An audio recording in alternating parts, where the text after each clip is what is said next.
जब private school के बच्चे गांव के सड़कों पर, गांव के पगडंडियों पर रंग बिरंगे ड्रेस में आई कार्ड लगाकर, टाई बेल्ट लगाकर सड़क पर स्कूल जाने के लिए निकलते हैं, तो हमारा समाज इस बात को समझता है कि अब सवेरा हो गया।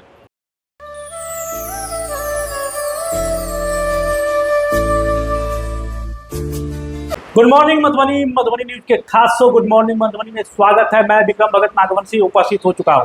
जैसा कि आपको पता है कि सुबह के 7:30 बजे और 7:30 बजे यह कार्यक्रम हम लेकर के आते हैं। हमारे साथ एक शख्स होते हैं जिनसे हम किसी मुद्दे पे बात करते हैं और वो खबर आपके लिए जरूरी हो जाता है। तो हमारे साथ आज मौजूद है private school and children welfare association के उपाध्यक्ष ब्रह्मदेव यादव जी। सर, स्वागत है मधुबनी न्यूज के खास शो में आपका। जी, आपको भी, आपके चैनल को भी, मधुबनी जिला private school and children welfare association से आपको और आपके चैनल को भी शुभकामना।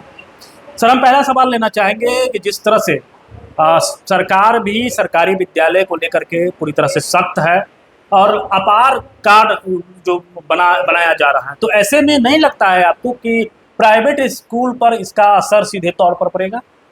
कि अपार कार्ड जो बिहार की सरकार शुरू की है बनाना, शुरू करेगा नहीं, शुरू कर रहा है जी। अपार कार्ड के कारण निजी विद्यालय जो है हमारा, वह काफ़ी तनाव में।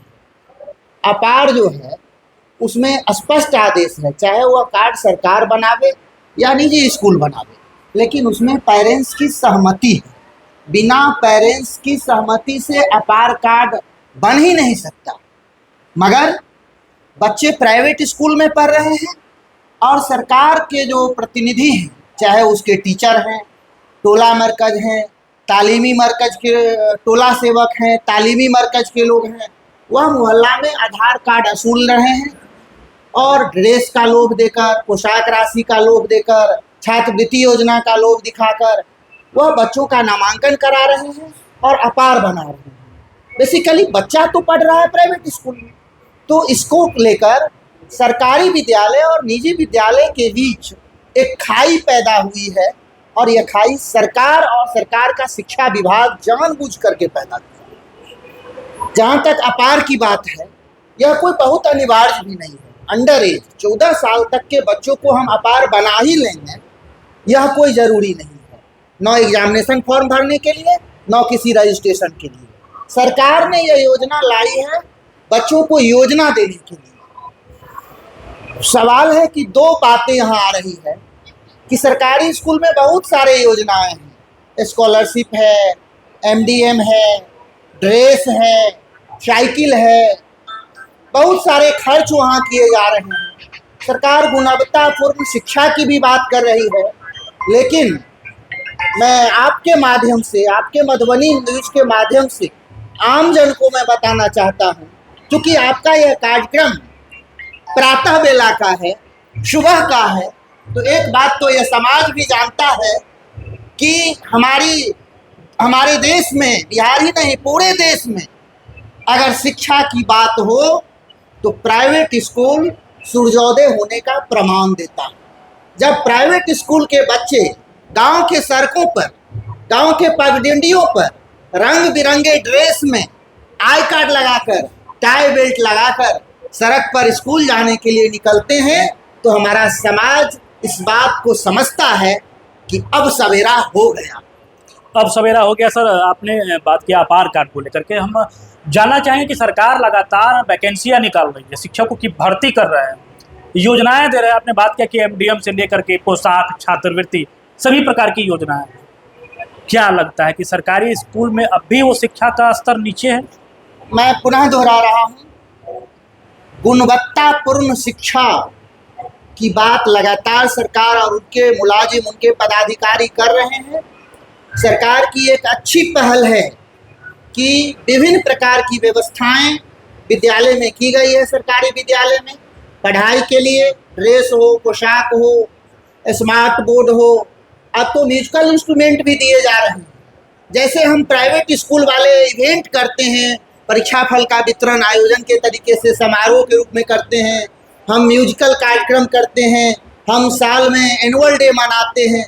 अब सरकार ने प्राइवेट स्कूल का नकल करना शुरू किया है, लेकिन मैं सरकार को आपके माध्यम से कहना चाहता हूँ, नकल करने के लिए अकल की जरूरी होती है। केवल नकल हो रहा है सरकार की योजना का लूट मचाने के लिए। दिन के 12 बजे आप किसी सरकारी स्कूल का निरीक्षण कीजिए कि उसके टोटल एडमिशन में कितना प्रेजेंटेशन है, कितनी परसेंट प्रेजेंटेशन है। और प्राइवेट स्कूल का, उसी सरकारी स्कूल के बगल में किसी प्राइवेट स्कूल का आप निरीक्षण कर लीजिए। अगर उस स्कूल का एडमिशन ऑफ नंबर 100 है तो आपको वहाँ 90 प्लस बच्चा प्रेजेंट मिलेगा, और बगल के सरकारी स्कूल में अगर 100 एडमिशन है तो वहाँ मैक्सिमम 20-25% मिलेगा। ये अंतर है। वजह क्या है? वजह यह है कि माइंडसेट जो हमारे शिक्षक हैं वहाँ, उसको वहाँ की जो माहौल सरकार बनाई है, अच्छे अच्छे शिक्षक वहाँ सरकार के विद्यालय में कहाँ से आए हैं? हम ही लोग शिक्षक भी बना के दिए हैं। आपके माध्यम से मैं समाज को बताना चाहता हूँ, TRE 1, TRE 2, TRE 3, इस तीनों में जो सरकार के विद्यालय में अच्छे शिक्षक गए हैं, उसके 80% शिक्षक हमारे प्राइवेट स्कूल के नर्सरी से तैयार हुए। हमारा प्राइवेट स्कूल एक बागवानी है। हम इस बागवानी में बच्चा को भी तैयार करते हैं और शिक्षक को भी तैयार करके वही फिर सीटेट पास करते हैं, और सीटेट पास करके BPSC पास करके उसके पास गए हैं। परेशानी अब यह है कि वहाँ क्वालिटी एजुकेशन मिल इसलिए नहीं रही है कि सरकार की जो विभिन्न प्रकार की योजनाएं हैं वह पठन पाठन में बाधक बना रहा है।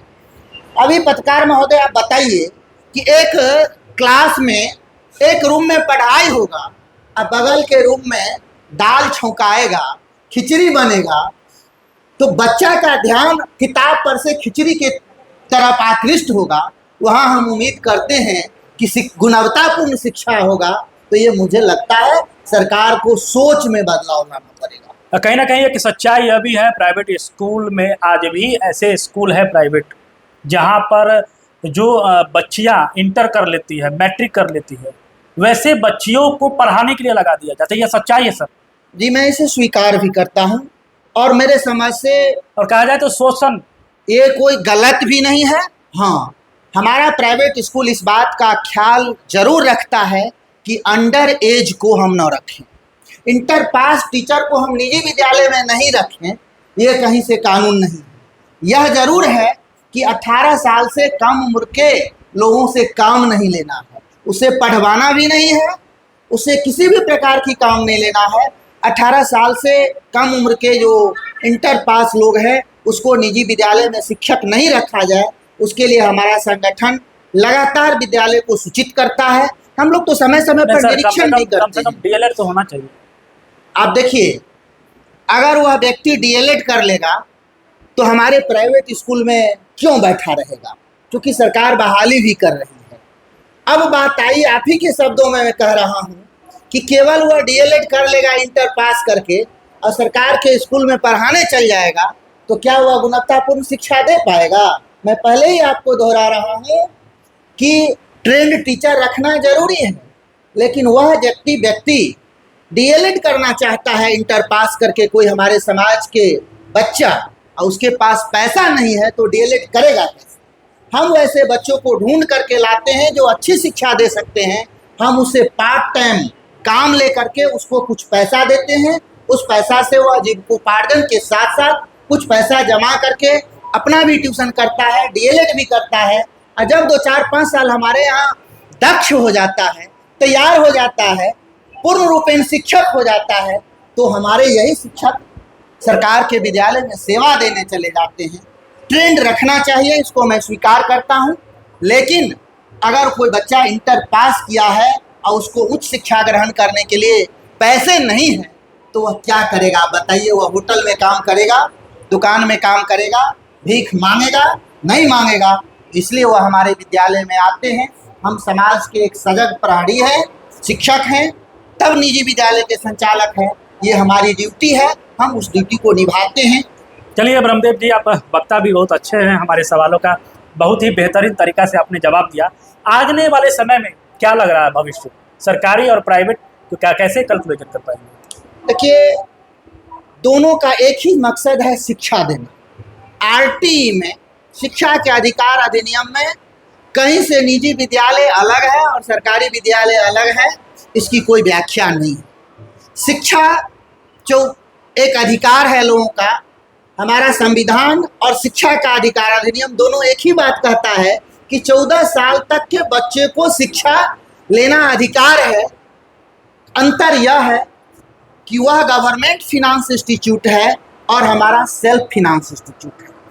वहाँ सरकार के जो शिक्षक हैं उसका वेतन सरकार देती है और हम अपने शिक्षक का वेतन अपने समाज के अभिभावक के द्वारा जो ट्यूशन फीस शुल्क लेते हैं उस शुल्क से हम देते हैं, वेतन देते हैं।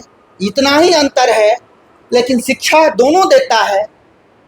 बात आप अंतर की पूछे हैं तो अंतर सब दिन रहा था, अंतर है और अंतर रहेगा।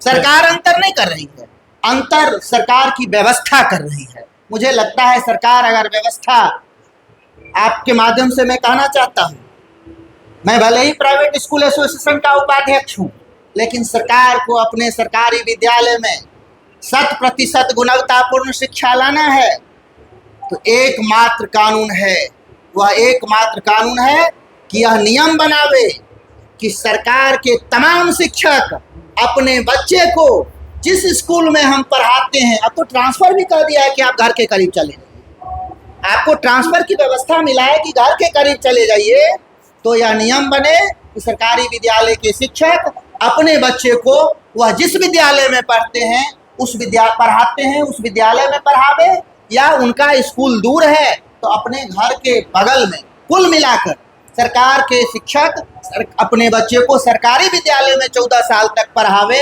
तो मुझे लगता है कुछ हद तक समस्या का निदान हो सकता है। वरना मैं यही कहूँगा कि ये सरकार कर भी नहीं सकती है, और यह करेगी तो योजना का बंदरबांट कैसे होगा। मैं आपके माध्यम से मैं कहना चाहूँगा कि थोड़ा सा आप लोग मूव कीजिए वहाँ कि कितनी योजना। अभी देखिए, आप लोग भी कभी कभी चला देते हैं, हालांकि हमें बुरा नहीं लगता है कि सरकारी स्कूल मनमानी कर रहा है, सरकारी स्कूल पैसा लूट रहा है, सरकारी स्कूल की निजी विद्यालय की शिक्षा महंगी है, किताब बेचते हैं। विक्रम जी, आपके चैनल के माध्यम से मैं डंके की चोट पर कह रहा हूँ कि निजी विद्यालय और सरकारी विद्यालय की अगर तुलना है तो लोग भले ही कहता हो निजी विद्यालय की शिक्षा महंगी है, मैं कह रहा हूँ सरकारी विद्यालय महंगी है, निजी विद्यालय आज भी सस्ता है।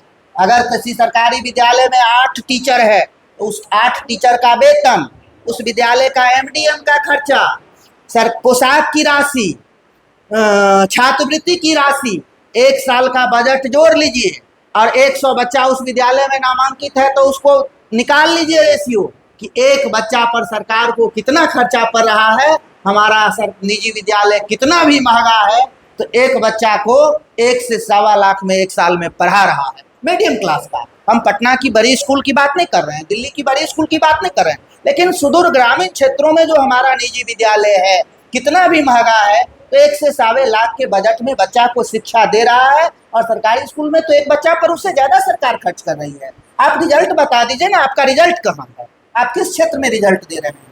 हम निजी विद्यालय प्रतिस्पर्धा के दौर से गुजर रहे हैं, अपने में प्रतिस्पर्धा करते हैं कि हम अच्छा करेंगे तो समाज हमें बच्चा देगा, और उस प्रतिस्पर्धा के क्षेत्र में हम अच्छी शिक्षा की व्यवस्था करते हैं।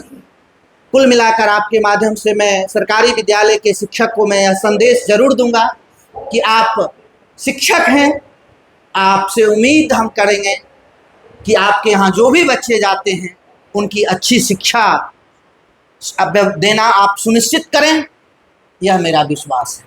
चलिए ब्रह्मदेव जी, आपने समय दिया मधुबनी न्यूज के लिए, तहे दिल से शुक्रिया आपका। चलिए, आपको भी। ये थे ब्रह्मदेव यादव, जो उपाध्यक्ष है private school and welfare association के, और इन्होंने आज के कार्यक्रम में समय दिया। और आपने जरूर सुना कि सरकारी विद्यालय और प्राइवेट विद्यालय में क्या अंतर है, शिक्षा का स्तर में क्या अंतर है, तो निश्चित ही आप खुद इसको जज कर सकते हैं। तो बने रहे मधुबनी न्यूज के साथ। हमें यूट्यूब पे देख रहे हैं तो सब्सक्राइब करें, फेसबुक पे देख रहे हैं तो हमारे पेज को लाइक करें। शुक्रिया, धन्यवाद। आप हमारे मधुबनी न्यूज़ को फेसबुक पे देख रहे हैं तो पेज को लाइक करें, यूट्यूब से देख रहे हैं तो हमारे चैनल को सब्सक्राइब करें और बेल आइकन को दबाना ना भूलें।